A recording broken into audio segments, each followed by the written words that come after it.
마가복음 9장 49절부터 50절 말씀, 우리 짧은 말씀이기 때문에 우리 같은 목소리로 함께 읽도록 하겠습니다.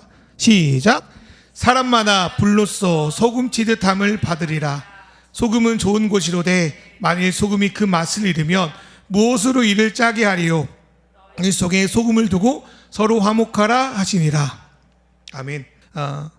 우리는 뉴스와 그 어떤 SNS 등을 통해서 자주 사고 소식을 듣습니다. 산불, 홍수, 또 산업 현장에도 벌어진 붕괴, 또 이런 영상을 통해서 세계에도 벌어지는 환경 파괴와 또 여러 가지 이야기들을 듣습니다.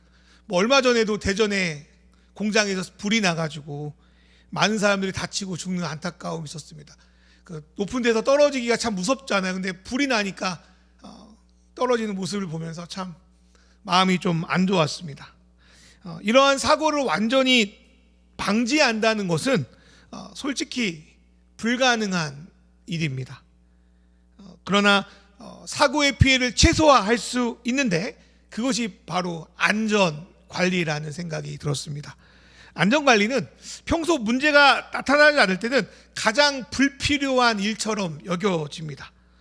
그래서 저같이 잘 모르는 사람 눈에 보면 안전관리는 마치 해가 쨍쨍 찌는 여름날에 눈 올 거를 대비해서 제설 작업을 벌이는 것과 같이 조금 쓸모없게, 별 의미 없게 보일 때도 있습니다. 그러나 이 안전관리는 위기의 순간에 빛이 납니다.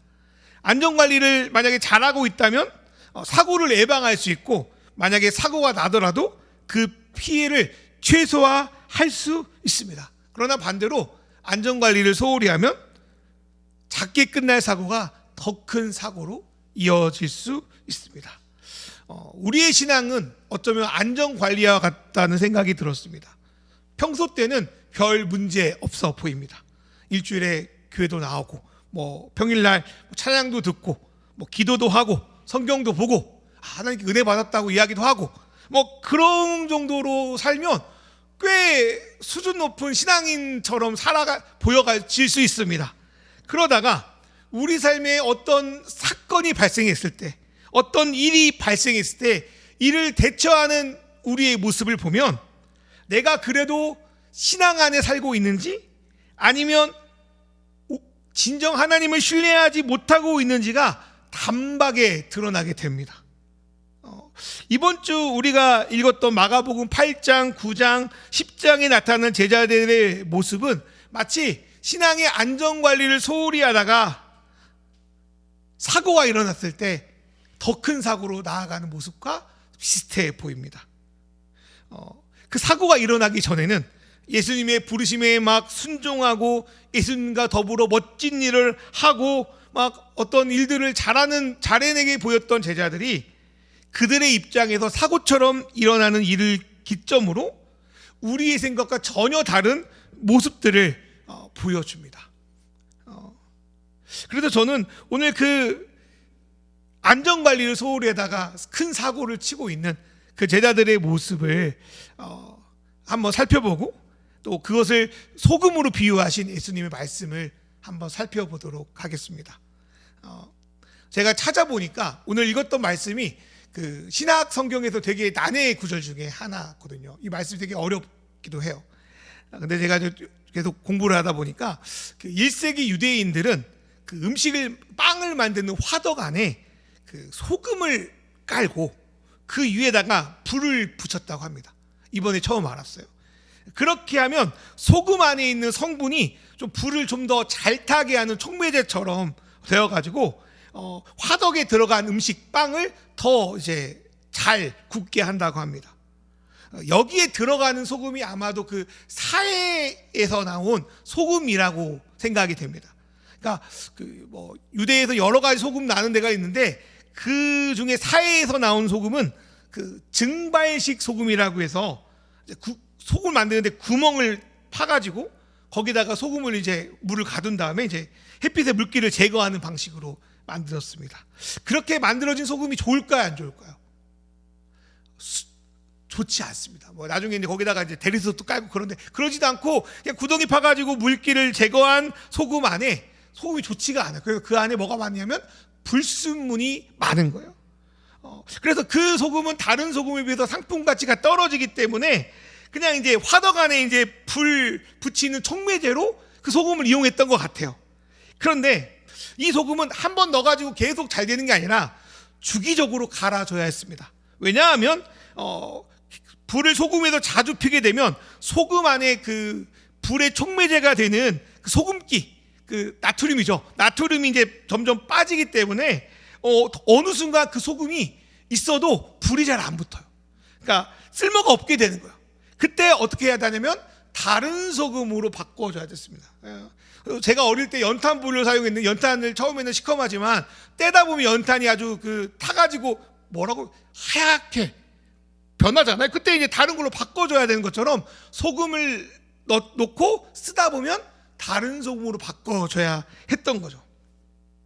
그러면서 저는 예수님이 마가복음 9장 49절의 말씀을 어떤 배경에서 말씀하셨는가 여러 가지 해석이 있지만 유대인들이 자주 사용하는 화덕 안에 들어가는 소금을 보고 말씀하셨을 걸로 추정합니다. 어떤 학자들은 이 소금을 이스라엘이 그 곡식을 하나님께 올려드리는 제사 때 소금을 뿌렸대요. 그래서 그거랑도 연결시키긴 하지만 제가 볼 때는 화덕 안에 들어간 소금이 좀 더 내용이 연결되기가 좀 합당해 보였기 때문입니다. 마가복음에서 아까 제가 사고라고 표현했죠. 제자들의 신앙이 실제로는 형편없음을 보여주는 것의 시작은 마가복음 8장의 베드로의 고백부터 시작됩니다. 우리는 주는 그리스도시요 살아계신 하나님의 아들입니다라는 베드로의 고백을 우리 멋진 고백이라고 하지만 안타깝게도 성경에서 그 고백은 제자들의 불신앙을 나타내는 기점으로 여겨집니다. 베드로는 예수님이 너희는 나를 누구라고 하느냐 했을 때 베드로가 주는 그리스도십니다라고 고백합니다. 마가복음에서 그리스도라고 고백하고 마태복음에서 하나님의 아들이 하나 더 붙긴 합니다. 그것까지는 베드로가 그래도 예수님을 제대로 알고 있구나, 제대로 예수님의 정체를 파악했구나, 이렇게 생각할 수 있어요. 예수님이 마태복음 보면 칭찬까지 하시잖아요. 바요나 시몬아 내가 복이 있다 해가지고 그걸 가르쳐준 지는 네가 아니요 하나님이다 이렇게 막 하는데, 자, 그 뒤에 예수님이 비로소 자기가 메시아 그리스도로서 이 땅에 어떤 사명을 띠고 왔는지를 이제 이야기하기 시작하는 데에서 문제가 터집니다. 예수님이 바라보는 것과 제자들이 원하는 것이 이때 극명하게 갈리기 시작합니다.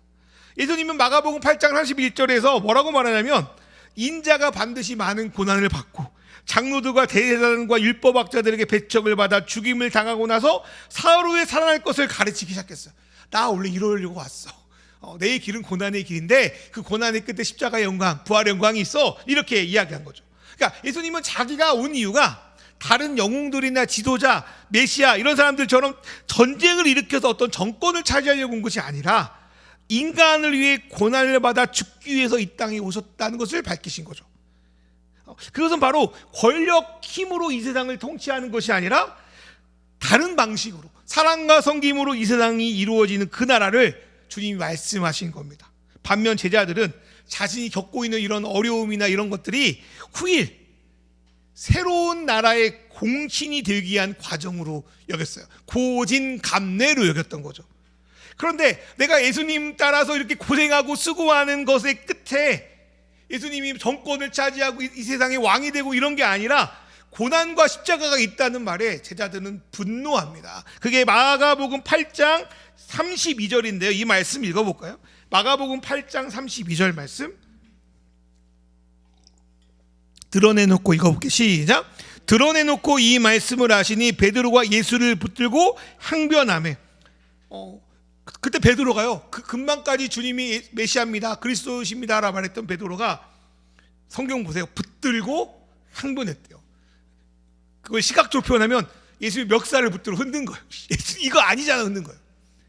상상이 됩니까? 베드로가 예수님 붙들고 이건 아니잖아요 막 이런 거 있잖아요. 당신이 그렇게 말하면 이제까지 우리가 따라온 건, 우리가 수고한 건 뭐가 됩니까? 이렇게 이제 순간 정신을 잃고 예수님을 흔들어 제끼는 겁니다. 이걸 통해서 제자들은 자신들에게 하나님의 불이 임할 때 그 불을 증폭시키는 자들이 아니라 오히려 하나님의 불, 하나님의 뜻을 위태롭게 만드는 맛 잃은 소금이라는 것이 여기서 등장합니다. 마가복음에서 맛 잃은 소금이라는 문장에서 잃었다는 단어는 음식의 맛을 말하는 게 아니에요. 이렇게 음식을 맛있게 하는 그런 맛이 아니라 그리스 언어로 보면 아날론이라고 해서 소금기가 없는 소금의 맛을 잃은 그런 의미로 쓰였다고 합니다. 그리고 비슷한 말씀 마태복음 5장 13절에 나오는 그 짠맛을 잃으면에서 여기 잃으면은 모란테라고 하는데, 여기 모란테의 뜻은 미련하게 되다, 바보가 되다. 그러니까 바보가 된 소금, 쓸모 없어진 소금, 미련하게 된 소금을 말해요. 이것은 소금이 소금되게 하는 본질의 기능을 잃어버렸다. 불을 증폭시키는 데 사용되는 촉매제로서의 역할을 상실했다는 의미로 맛을 잃었다고 표현하는 거예요. 그리고 이 소금이 정말 쓸모 있는지 괜찮은지 판단하는지는 소금 위에 나무를 놓고 불을 지펴보면 이 소금이 아직 쓸만한지 아니면 버려야 되는지를 알 수 있는 거야. 어쩌면 예수님께서 자기가 고난을 받아 죽게 된다는 것은 제자들을 위해 불을 지핀 것과 같습니다. 그러면 이 불의 의미가 성경에서 어떤 의미인지 한번 살펴볼게요. 그 본문 앞전 말씀 48절의 말씀을 보면 이제 써놓지는 않았지만 거기서 나오는 불은 막 지옥불이에요. 막 심판하는 불이에요. 그런데 49절과 50절에 나오는 불은 우리가 학교 다닐 때 리트머스 시험지로 산성과 약성을 실험하는 것처럼 우리의 신앙을, 우리의 믿음을, 우리의 상태를 감별하는, 분별하고 점검하는 역할의 불로 저는 보입니다. 누가복음 12장 49절의 말씀을 보면 예수님이 자기가 온 목적 중에 하나를 뭐라고 말하냐면 세상에다가 불을 내기 위해서 왔다고 말합니다. 그리고 예수님 우리는 평화의 왕으로 믿잖아요. 근데 이 말씀에서는 자기는 평화를 가지고 온 게 아니라 너희를 다투고 분쟁을 일으키려고 왔다고 말합니다. 이거 말씀을 막 이상하게 해석할 수도 있는데 여기서 말하는 거는 진짜 우리가 생각하는 그런 분쟁이 아니라 그 물이 잔잔하게 있으면 물 밑에 뭐가 있는지 모르잖아요. 뭐가 맞고 뭐가 틀린지 모르잖아요. 근데 이제 파도가 일으키거나 물을 빼버리면 물 밑에 뭐가 있는지 아는 거예요. 숨기고 감추어진 사람들의 정체가 드러나는 거예요. 뭐 예를 들어서 차는 좀 신앙이 없는 것 같아 했는데 알고 봤더니 원래 신앙이 있는 사람이고, 그냥 새벽기도 맨날 다니고, 우리 새벽기도 다니는 사람 없죠. 새벽기도 맨날 다니고 막 성실하게 예배 드리는데 알고 봤더니 이 사람은 믿음이 없는 사람이고. 그러니까 예수님이 오셔서 하는 일은 옳고 그름, 이 사람의 정체를 드러내는 거예요. 그 정체를 드러내는데 누구의 정체까지 드러내면 제자들의 정체까지도 드러내는 거예요. 그래서 예수님이 누가복음 12장 51절에 뭐라냐면 나는 세상에 평화를 주러 온 게 아니다. 그냥 그렇고가 아니라 명백하게 밝혀서 분쟁, 분열을 일으키러 왔다. 뭐 이렇게 이야기하는 거예요. 이거는 마치 여러분이 이제 금같이 생긴 어떤 금속 덩어리가 있는데 이 금속을 뭐 금은방에 가가지고 이게 진짜 금이에요, 가짜 금이에요 이렇게 보여주면 그 금의 정체가 밝혀질 거 아닙니까? 그게 어쩌면 예수님이 말씀하신 불과 같다는 거예요. 그리고 용광로에 그 금속이 들어가면 금과 가짜 금은 그 온도가 다르잖아요. 끓는 온도가. 그렇기 때문에 내가 갖고 있는 것이 진짜인지 아닌지를 판별할 수 있다. 그런 의미에서 불을 의미한다고 봅니다. 불시험에 대한 부분은 베드로 전서에도 나오는데 제가 읽어드릴게요. 베드로 4장 12절 말씀. 사랑하는 여러분, 여러분을 시험하려고 실온의 불길이 여러분 가운데 일어나더라도 무슨 이상한 일이나 생긴 것처럼 놀라지 마십시오. 여기서 불시험은 시련의 불길, 고난으로 묘사되는데 우리가 흔히 생각하는 어떤 물리적인 고난만을 말하는 것이 아니라 심리적인 고난도 있고 유혹도 있고 우리의 생각과 전혀 다른 사태를 맞이해서 소위 현타를 맞는 상황들을 이야기하는 것 같습니다. 그래서 제가 종합적으로 볼 때 본질적으로 성경에서 말하는 여기서 말하는 불시험은 진짜 진리가 무엇인지를 알아가는 수단, 과정, 그리고 내 상태가 어떤 상태인지를 보여주는 것을 의미합니다. 그래서 이 불시험은 사람마다 정말 다양한 방식으로 우리에게 찾아옵니다. 불시험을 통해서 내가 믿는 것이, 내가 갖고 있는 금조가리가 정말 사실이구나를 드러나면 어떻게 될까요? 그 사람은 기뻐합니다. 다행이다. 이런 생각이 듭니다. 그 옛날에 진품 명품에서 우리 집에 대충 굴러다니는 거 갖고 왔는데 얼마인지 모르겠어요 하고 100만 원 썼더니 알고 봤더니 막 단원 김홍도가 쓴 거라고 막 매덕 엄청 기뻐. 내가 갖고 있는 게 진짜였구나. 근데 반면에 어떤 사람은 이거 진짜 뭐 어디 유명한 추사 김정희가 쓴 글씨라고 막 1억 써놔. 근데 알고 봤더니 이제 전문가들이 딱 검사하더니 이거 짝퉁인데요. 그러면 이제 얼마나 마음이 상하겠어요. 분쟁이 일어나는 게 분쟁이. 그리고 이 분쟁이 일어날 때 어떤 반응들을 다양하게 보이겠습니까? 겸손한 사람은 그래 내가 잘못했구나 바꿔야지. 이게 아니구나. 뭐 이렇게 인정하면 되게 건강한 사람들인데 어떤 사람은 거짓말하지 마세요. 막 부인하거나 아니면 내가 잘못 들었구나. 설마 그런 말이겠어? 막 이렇게 이제 자기 합리화로 가버리기도 합니다. 그러면 이제 문제가 조금 심각해지죠. 성경에서 나타난 제자들의 상황이 그와 같았습니다. 어쩌면 예수님은 제자들이 이제 좀 단단한 음식, 나의 소명을 이야기해도 좀 이해할 만한 수준이겠거니 하고 아마 말씀하시지 않았나 생각이 드는데 제자들은 그 단단한 음식을 먹을 수준이 아니었던 겁니다. 그래서 그 베세다 맹인 사건이 마가복음 8장 앞에 나오는데 이 베세다 맹인 고치는 사건이 되게 희한해요. 예수님이 그 눈 먼 사람을 고치는데 말씀으로 한 번에 고쳐주시잖아요. 근데 한 번 눈을 대고 고쳤더니 잘 안 고쳐졌어. 고쳤더니 이게 보이긴 보이는데 희미하게 보이는 거야. 그래서 주님이 한 번 더 이렇게 안수하니까 그때서야 비로소 밝게 보이는 거야. 저는 이건 단순히 기적이 아니라 제자들의 상황과 유사합니다. 이제까지 예수님을 알긴 알았는데 희미하게 알았다가 이제 예수님이 자기가 왜 왔는지를 이야기할 때 이제 예수님의 뜻을 선명하게 보고 따라가는 걸 의미하는 거죠.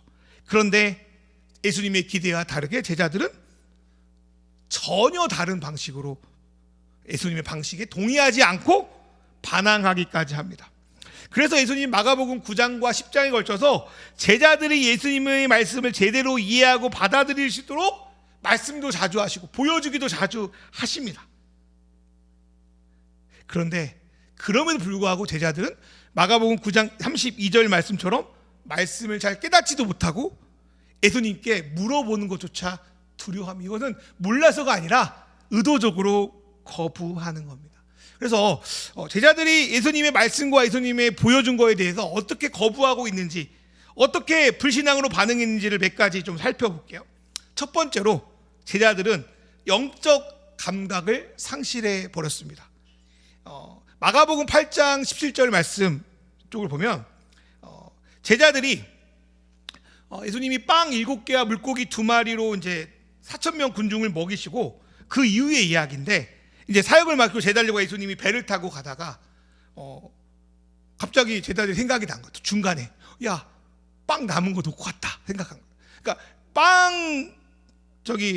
그 기적을 베풀고 몇 강주리에 빵이 남았거든요. 7강주리 거야 아마 남았는데 제자들이 놓고 왔다고 생각이 든 거예요. 근데 이제 한번 배 타고 들어갔으니까 되돌아갈 수 없는 상황이에요. 그러니까 이제 제자들이 서로 수근수근거리면서 너 때문에 놓고 왔다. 네가 왜 안 챙겼냐? 막 서로 이제 막 우리 배고픈데 밥 어떻게 먹냐? 막 이런 소리가 막 배 안에 물려 퍼졌겠죠. 예수님이 기적을 일으키셨잖아요. 말도 안 되는 기적을 일으키신 분이 옆에 계신데 그분을 신뢰하는 것이 아니라 제자들끼리 빵 남은 거 왜 안 갖고 왔냐고 또 막 다투고 싸우고 있는 거예요. 예수님이 이 제자들 실망해서 이렇게 물어보는 거예요. 얘들아, 내가 이전에 떡 5개 가지고 5,000명 먹일 때 몇 강주리 남았냐? 그랬더니 제자들이 기계 AI처럼 12강주리 남았습니다. 그렇게 이야기합니다. 그리고 또 물어봐요. 예수님이 갑갑해가지고 내가 금방 빵 7개로 4,000명 먹이고 몇 강주리 남았냐? 그랬더니 제자들이 또 단답형으로 7강주리 남았는데 이렇게 이야기합니다. 근데 예수님은 이걸 물어본 것 같진 않아요. 예수님은 이걸 통해 제자들이 깨닫길 바랬던 거예요. 내가 이 모든 기적을 누가 만들어줬냐? 내가 만든 거 아니야. 내가 12강주리도 남게 만들고 7강주리도 남게 만든 거 아니야? 근데 왜 이런 나를 놔두고 광주리 없어졌다고 놓고 왔다고 둘이 싸우고 있냐? 왜 근심하냐? 왜 걱정하냐? 이렇게 이제 물어보시는 거죠. 근데 이때부터 제자들은 예수님을 잘 보지 못한 것 같아요. 눈에 보이는 것만 믿고 있었던 거죠. 그게 예수님이 제자들을 경고하기를 바리새인들의 누룩을 조심하라고 말씀하시는 겁니다. 그러고 나서 예수님이 제자들 중에 딱 그래도 믿음 좋아 보이는 애들, 베드로, 요한, 야고보 딱 3명 데리고 높은 산에 올라가서 신비한 환상과 음성을 보여준 것도 제자들에게 믿게 하기 위해서요. 그래가지고 이제 막 엘리야와 모세를 보여준 다음에 어떤 이적을 베푸시자면, 세례 받을 때 예수님이 비둘기처럼 내려올 때 하늘에서 음성이 들리잖아요. 무슨 음성이 들렸는지 기억나요? 너는 내가 사랑하는 아들이라. 근데 그 변화산 사건에서 베드로와 요한과 야고보에게 하늘에서 음성이 떨어집니다. 어떤 음성이 떨어지냐면, 저 예수는 나 하나님이 사랑하는 아들이니까 너희는 그의 말을 들어라. 이게 뭔 말이에요? 부드러운 말씀 아닌 것 같아요. 야, 좀 제자들아, 예수의 말 좀 들어. 거부하지 말고, 반항하지 말고, 멱살 흔들지 말고, 거부하지 말고, 나의 아들이니까, 하나님의 아들이니까 예수의 말 좀 들어. 이보다 더 확실한 응답이 어디 있어요? 이보다 확실한 메시지가 어디 있어요? 그러면 저 상식적으로 베드로와 요한과 야고보가 그렇군요. 이제까지 제가 예수님 말씀을 거부했군요. 이제부터 반항하지 않고 반항하지 않고 정말 순종하겠습니다. 이런 반응이 나타나야 되는데 성경은 그러지 않아요. 베드로는 여러분도 다 알겠지만 여기 너무 좋으니까 그냥 초막 3개 집어넣고 삽시다. 무슨 말인지도 잘 모르고 그냥 황홀경에만 빠져 있다가 하나님이 원하시는 메시지는 듣지 못하고 데려와 버립니다. 이런 걸 볼 때 예수를 따른 제자들이 영적 감각을 상실했다는 걸 알 수 있는 거죠. 말해줘도 모르는 거예요. 두 번째로 제자들 능력을 상실합니다. 성경에 보면은 한때 제자들은 귀신을 쫓아낼 수 있는 능력을 예수님으로부터 부여받고 전도 여행까지 가요. 근데 그 일이 마가복음 이야기 상황에서는 그렇게 크게 오래된 일이 아닙니다. 그런데 예수님이 잠깐 3명의 제자들과 산에 올라갔다 내려오는 사이에 그 나머지 9명의 제자들한테 누가 쫓아오냐면 귀신 들린 아이를 데리고 아버지가 찾아옵니다. 근데 얼마 전까지 귀신을 쫓았던 이 제자들이 귀신을 쫓아하지 못합니다.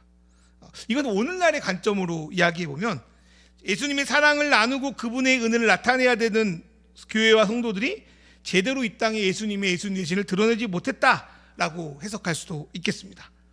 예수님은요, 얼마 전까지 귀신을 쫓아냈는데 쫓아내지 못한 제자들을 향해서 뭐라고 말하냐면, 이 믿음이 없는 세대요, 이 믿음이 없는 족속이요, 이렇게 아주 질타하십니다. 믿음이 없어서 그렇다는 거예요. 그런데 이 사건에서 비슷하게 이야기하고 있는 마태복음을 보면 이 능력이 나타나지 못한 것이 믿음이 적어서 그래요. 겨자씨만한 믿음이 없어서라고 말씀하십니다. 믿음이 없어서 귀신을 쫓아지지 못했다는 거예요. 근데 여기서 말하는 믿음은 예수님이 그리스도다, 예수님이 메시아다, 예수님이 고치실 걸 세게 믿습니다, 이런 걸 말하는 건 아니에요. 무슨 믿음이냐면 예수를 따라가는 길이 성공과 영광과 어떤 내가 원하는 욕망을 채워주는 쪽이 아니라 예수님을 따라가는 길이 섬김과 사랑과 희생과 용서와 십자가의 기름을 믿고 살아가는 것, 그게 예수님이 말씀하시는 믿음입니다. 그래서 기독교의 능력은 사랑에서 나온다고 말하는 거예요. 제자들은 예수님을 이야기하고 예수님이 메시아라고 가지고 예수님이 따라가는 길을 거부합니다. 믿지 못하는 거예요. 예수님은 세상을 또 우리를 사랑하셔서 이 땅에 오셨고, 이 땅에 사셨고, 이 땅에서 사랑하셔서 병을 고쳤고, 사랑하셔서 귀신을 쫓아내셨고, 사랑하시기 때문에 불쌍히 여기서 가르쳐 주셨고, 먹을 것도 주시고, 결국 사랑하셔서 자기의 생명을 주셨잖아요.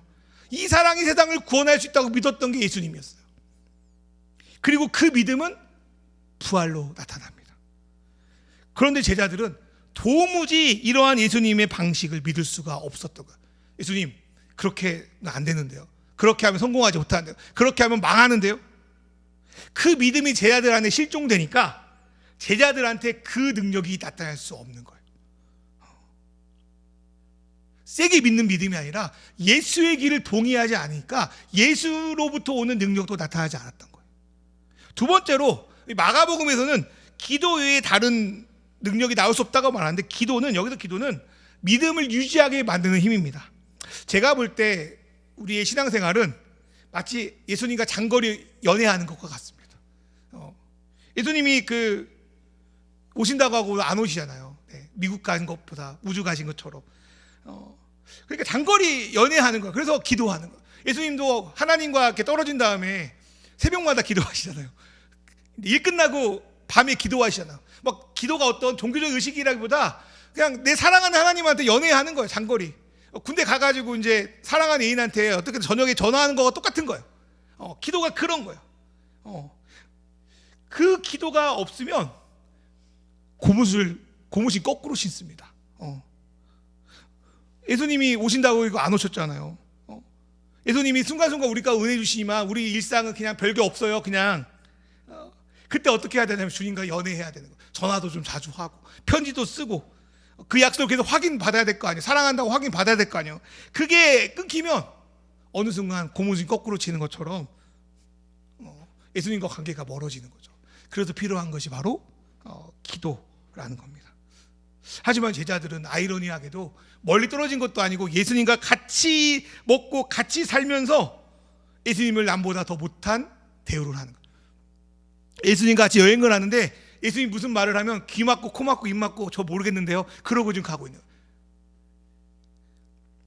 마치 부부가 결혼하고 같이 사는데 말로는 결혼이지만 쇼윈도 부부인 거야. 각자 사는 것과 똑같은 삶을 지금 제자들이 살고 있어요. 그래서 기도 위에 다른 이유가 나갈 수 없다고 주님이 말씀하셨습니다. 그게 맏일은 제자의 두 번째 모습. 세 번째는 제자들은 누가 더 크냐라고 권력 투쟁에 빠져 있었습니다. 자기 스승 예수는 내가 죽으러 간다고 그렇게 이야기하는 제자들은 계속 누가 더 우리 중에서 큰 사람이냐라고 싸우기 시작합니다.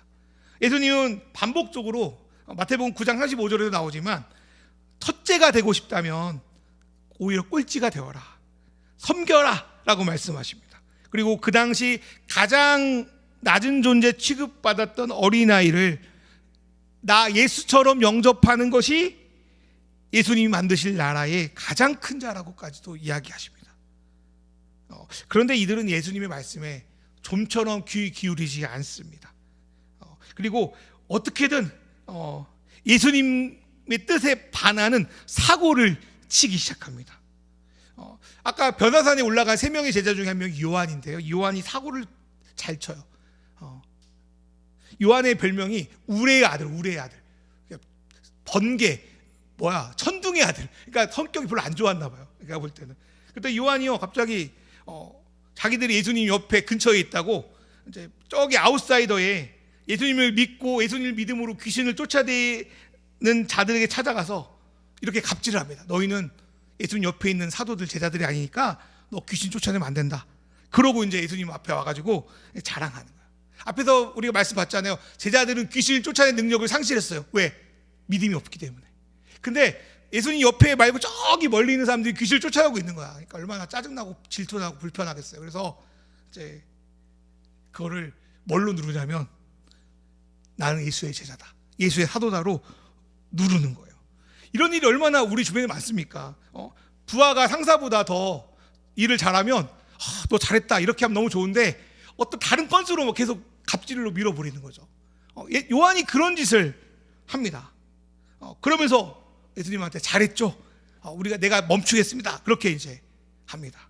세 번째로 이 요한이 또 문제인데, 요한과 그 해형제 야고보가 예수님께 대놓고 선생님 나라 만드실 때 저 2인자 3인자 시켜주세요, 이렇게 대놓고 로비를 합니다. 마태복음에서는 가네들 엄마를 데리고 와가지고 예수님한테 2인자 3인자 다리를 달라고 로비하기까지 합니다. 이런 방식, 누가 더 크냐, 누가 더 높냐라는 걸 추구하는 방식은 예수님의 뜻에 역행하는 방식이었습니다. 그리고 그거는 오히려 다른 제자들을 화목하게 만드는 것이 아니라 서로 미워하고 질투하게 만드는 계기가 되었습니다. 제자들은 말로는 예수를 따르지만 본능적으로 신앙과 교회를 하나님의 방식이 아니라 세상의 방식으로 운영할 수 있다고 믿고 있었던 겁니다.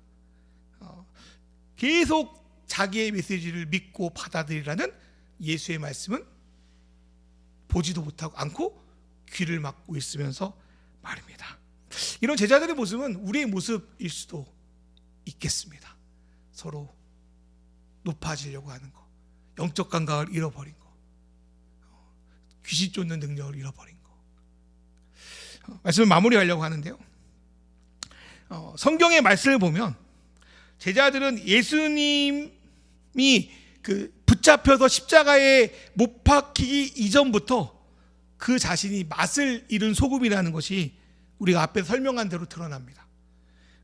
앞에서 제가 말씀드린 것처럼 유대 지역의 화덕 안에 있는 소금이 촉매제로서의 기능을 잃어버리면 그 소금을 긁어가지고 새로운 소금과 바꾸는 것이 그 당시 문화의 상식이었습니다.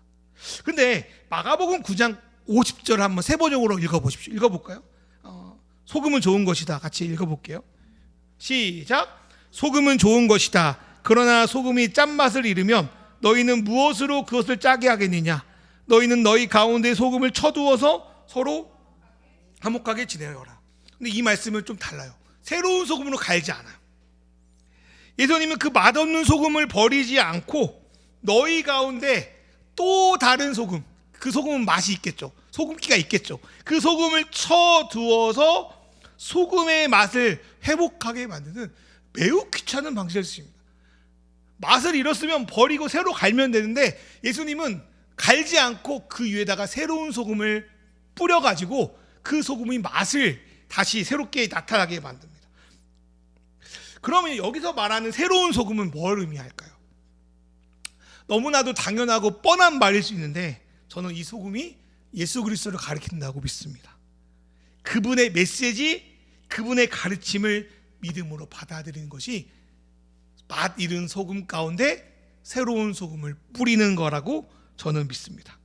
저는 앞에서 제자들이 영적 감각을 잃어버렸다는 것을 7개의 빵과 물고기 2마리로 수천 명을 먹인 후에 남은 빵을 가지고 오지 못해가지고 걱정하고 서로를 원망하는 그 제자들의 모습을 통해 설명했잖아요. 그런데 그 말씀에서 스치듯 지나가서 많은 사람들이 놓치는 장면이 있습니다. 그거는 마가복음 8장 14절에 나오는데 이 말씀 읽어볼까요? 마가복음 8장 14절 말씀 세 번역으로 시작. 제자들이 빵을 가져오는 것을 잊었다. 그래서 그들이 탄 배 안에는 빵이 한 개밖에 없었다. 근데 마가복음 8장 16절에는 제자들이 뭐라고 말하냐면 빵이 없다고 수군거려요. 근데 마가복음 8장 14절에는 뭐가 있다고 합니까? 빵이 하나가 있어요. 빵이 하나가 있는데 빵이 없다고 말하는 거예요. 그 빵이 없는 취급한 거예요. 그 빵 하나는 바로 성경 안에서 수천 명을 먹이고도 제자들의 관심에서 멀어진 그 빵입니다. 바로 생명의 빵이신 예수님을 의미한다고 저는 믿습니다. 소금도 비슷해요. 예수님은 자기의 맛 이름을 누군가를 원망하거나 자기의 위치를 높이는 데서 찾고 있는 제자들에게 너희가 잃어버린 소금 맛을 다시 찾으려면 너희 위에다가 진정한 소금이신 예수를 뿌리라고 말하는 거예요. 그럴 때 너희는 예수가 이 땅에 오신 진정한 목적인 화목, 그 평화라고 번역할 수 있는데 사랑을 통한 화목을 너희 안에서 회복하게 될 거라고 말씀하십니다. 예수님은 맛이른 그 소금과 같은 제자들을 버리지 않았어요. 여러분 여기 성경 말씀 있죠. 짠맛을 잃으면 무엇으로 짜게 하겠느냐. 그런데 그 짠맛을 잃은 소금을 다시 그 맛을 회복시키기 위해서는 우리는 예수라는 소금을 뿌려야 됩니다. 예수의 가르침에 집중해야 됩니다. 기독은 그리스도를 한자로 음력한 겁니다. 예수교 장로할 때 당연히 예수도 예수님을 말씀하시는 거죠. 그러면서 개신교, 기독교는 다른 교리, 사상 뭐 이런 것보다 예수 그분이 중요합니다. 예수의 인격 그분이 중요합니다.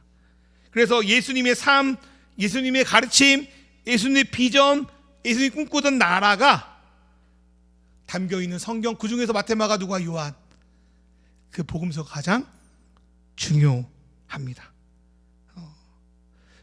우리가 드리는 예배에 어쩌면 우리 맛 잃은 우리 소금 안에 예수의 소금을 뿌리는 시간인 거라고 저는 생각합니다. 예수님의 삶이 성경에 있기 때문에 교회가 어긋나고 성도들이 망가져도 그 안에서 기독교인들은 성경에서 예수를 통해서 다시 그분의 삶을 발견하고 다시 예수의 길을 따름으로써 그 길을 걸어갔습니다. 사순절이라는 절기는 어떤 형태로든 바로 그 예수를 발견하고 그 예수를 소금처럼 우리 가운데 뿌리는 날입니다. 그리고 그 예수라는 소금을 삶에 지쳐서 바빠서 여러 가지 문제로 맛을 잃어버린 우리에게 다시 뿌리는 날이 오늘 우리가 드려진 예배고 사순절이라 생각이 듭니다. 그래서 사순절에 우리는 특별히 이번 연도는 마가복음을 통해서 예수님을 묵상합니다.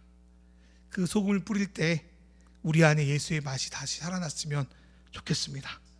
그래서 저와 여러분 인생에서 여러 가지 크고 작은 불시험들이 찾아올 때 그 시험이 우리를 넘어뜨리는 게 아니라 그 시험으로 인해서 내가 맛을 잃었구나, 그걸 발견하고 맛을 찾으려면 예수라는 소금을 뿌려야겠구나, 그렇게 예수를 발견하는 저와 여러분이 되기를 주님의 이름으로 축원합니다.